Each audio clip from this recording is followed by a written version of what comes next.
Hello, beautiful souls. Thank you so much for dropping by this video. To anyone who's new to this channel is about differentiating between classical Advaita Vedanta, non-duality, and a very modern, and what I've realized and others have realized, very dangerous trend called Neo-Advaita. The main difference is that Neo-Advaita will tell you one of two main lies. Lie number one, there's nothing to do since you're already enlightened. Lie number two, everyone should practice self-inquiry.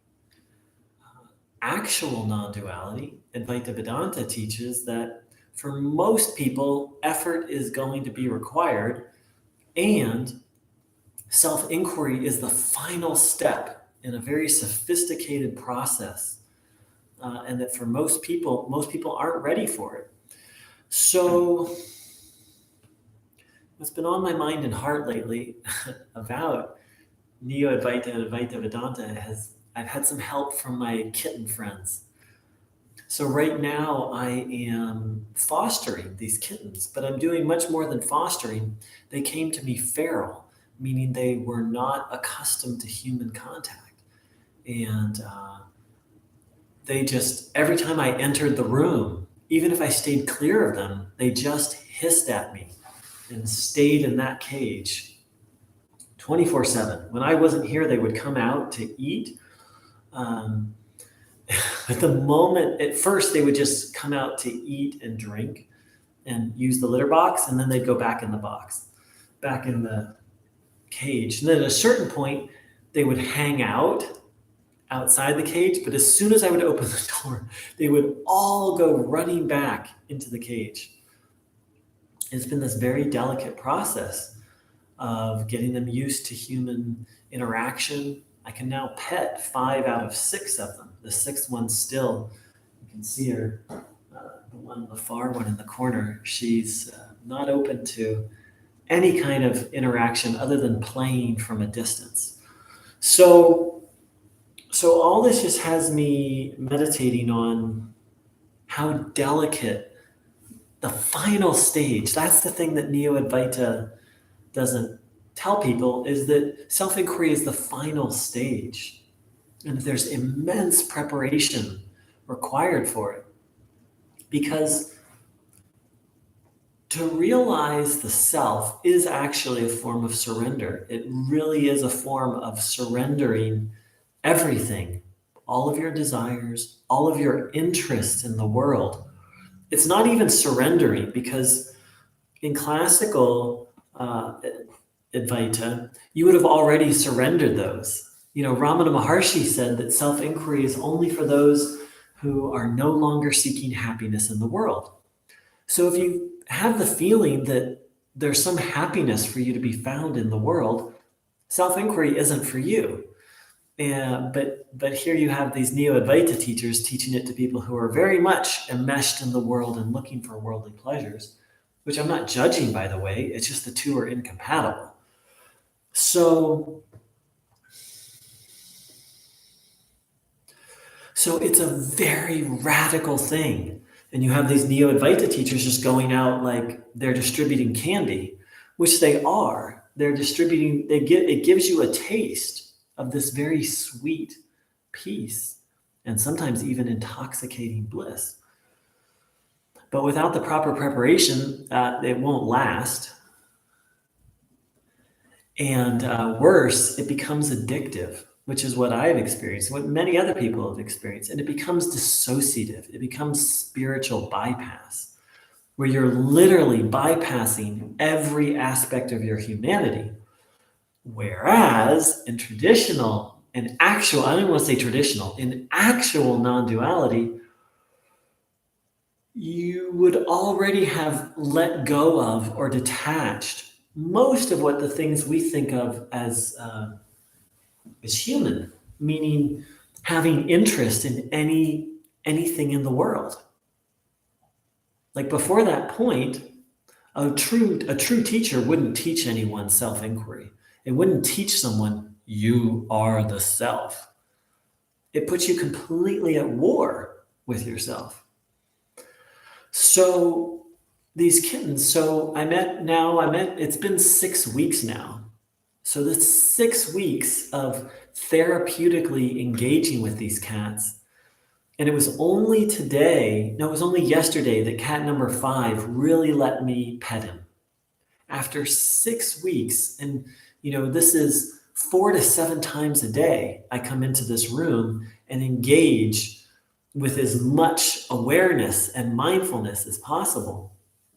And the process still isn't even done. They're still quite skittish if I move too fast. It's such a delicate process.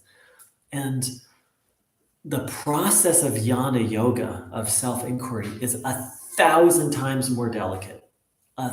Maybe not 1,000, maybe 500 times more delicate, because it's a complete reversal. It's a complete reversal of your orientation towards life.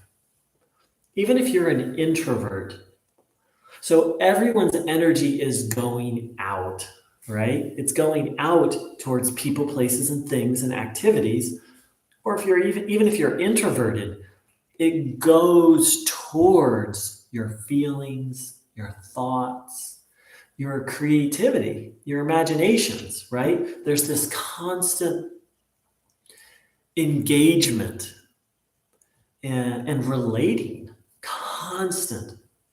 That's what it is to be a human being, right? This constant engagement and relating. Self-inquiry is the process of taking that and completely reversing it. I've jokingly said it's more radical than transforming someone who's heterosexual to homosexual or homosexual to heterosexual. It's a more radical change. It's a complete reorientation of the most fundamental aspect of your being. Again, this going towards and engaging with, completely shutting that off, and ultimately learning to engage only with the self. Now, there's a lot of nuances there, because there's a lot of nuances which I'm not going to get into right now. But think about that. Think about, for my heterosexual viewers, for my homosexual viewers, think about reversing your sexuality. Can you even fathom that? Can you even fathom what that would take? What a monumental task that would be?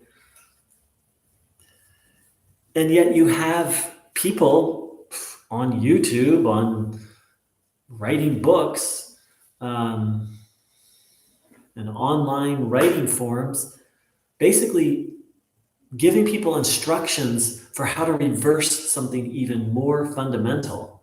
And they're giving bad instructions at that, only partial. So,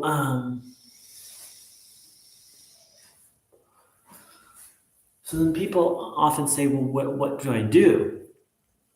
So first of all, you just have to stop. Neo-Advaita is addictive. You just have to not read, not practice self-inquiry, not read and not watch videos, and not associate with any Neo-Advaita teachers.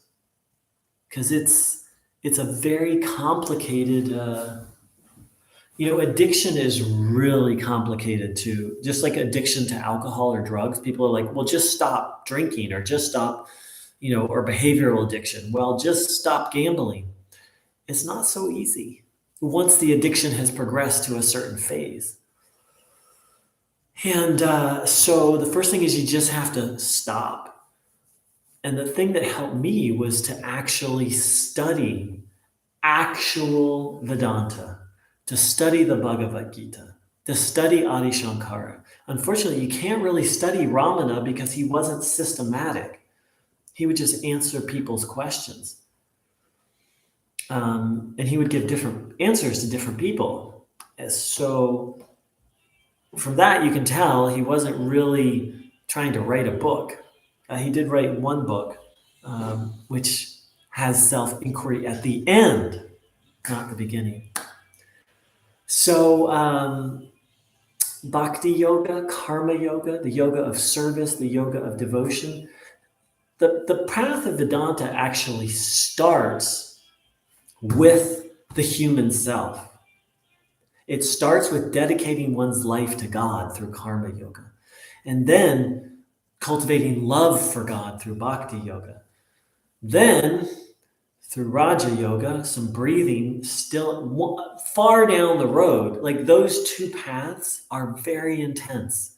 Ramana said, until you have one pointedness of mind, without one pointedness of mind, self-inquiry will fail. Until you're thinking about God nonstop all day long, even while engaged in other activities, you're not ready for self-inquiry. So the paths of karma yoga and bhakti yoga can keep you busy for a whole lifetime. Thanks much, dear ones. Big love.